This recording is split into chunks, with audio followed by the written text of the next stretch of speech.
wanted in this world is Carnage. Rules. I'm sorry. I don't know what came over me. Please let me fix it so I can play it again. You. Here to talk about that Venom. Venom. Let there be carnage. Now, set the table real quick. I was not a fan of the first one. Didn't like it. I thought it was too campy. The villain was trash. Riot was trash.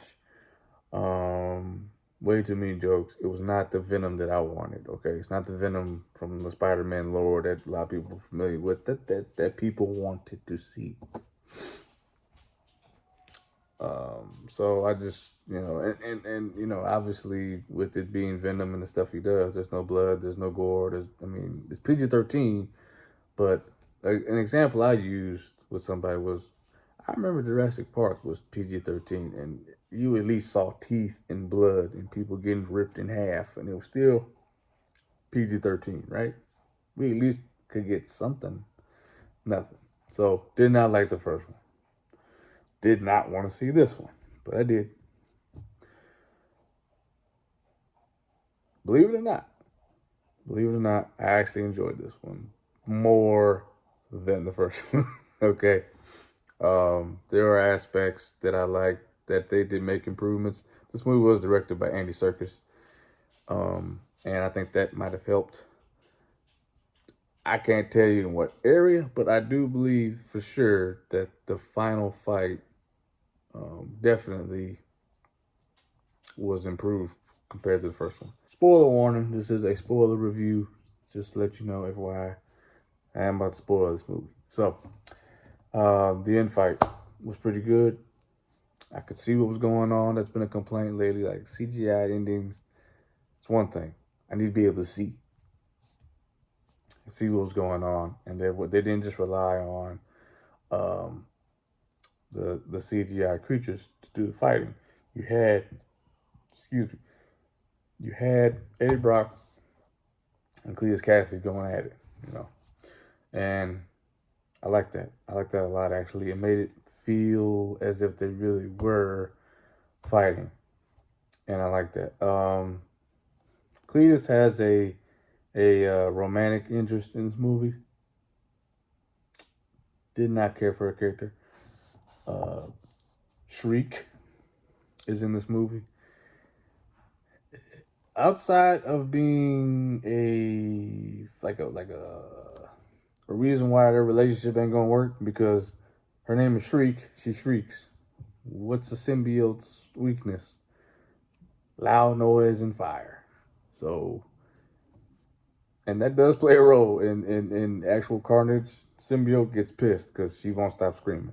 So that was okay, but just her part in the movie, just you could have taken it out and still found a way to get home. That's pretty much the end of my positives. Overall, I thought it was just like the first one, really. They just gave you more of what other people liked about the first one. They gave you more of that, more of the banter between Eddie and Venom. None of the jokes landed. They're all childish jokes. Nothing clever.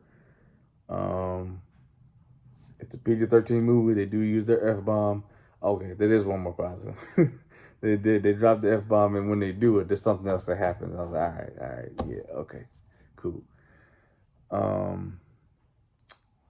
yeah, other than that, if I was to grade the movie,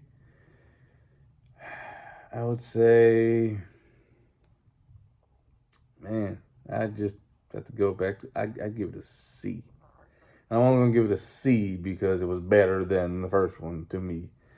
To me, you don't even need to watch the first one because it has really, the only tie-in to the first one is Michelle Williams' character. Outside of that, you could watch this one without never seeing the first one. So, okay, there is a post-credit stinger. And without saying too much, stay forward, it's pretty good. Let's just say they've tied it all into the MCU. All right. So I guess we'll be seeing Venom again relatively soon. I think it came out before Spider-Man on purpose. What else? Last but not least, there was this theme going around. I saw all over YouTube, social media, about Venom's sexuality. Okay, now that does come up. I ain't gonna lie, and they do hit it, and and everybody's going, "Oh, Venom's gay." You know, blah, blah, blah. I think it's up to interpretation. I think you can take it one way, you can take it the other way. I don't think it's 1,000% like, oh, this is set in stone. This is what he is. I think if you want it to be that, it could be that. But it could also be read as, I'm not going to be held back by somebody. So there's a scene at a rave. This looks like, it could be a pride type party. No judgment here. I believe in everybody should be themselves. I just don't like this whole thing now that we have to make comic book characters have a sexuality, especially creatures. Like, Venom's not human. He shouldn't even have a sexuality. It shouldn't matter. But I guess we have to, do this whole thing. I don't get why. But yeah, to me, I think it's up to your own interpretation. I didn't find it to be him coming out of the closet like most people do. But if he is, whatever. All right. That's my review of Venom, Let There Be Carnage. Check it out if you like the characters. You want to get curious, give it a try. It's short. That's another plus. It is short. It's 90 minutes, and it just goes. They took everything out that could have possibly dragged this movie down. It does not slow. It's not one slow point in the movie. So, that being said, I'm getting out of here. Y'all take it easy, and I'll see y'all again on the next one. Make sure you hit that like button, subscribe, share, follow us.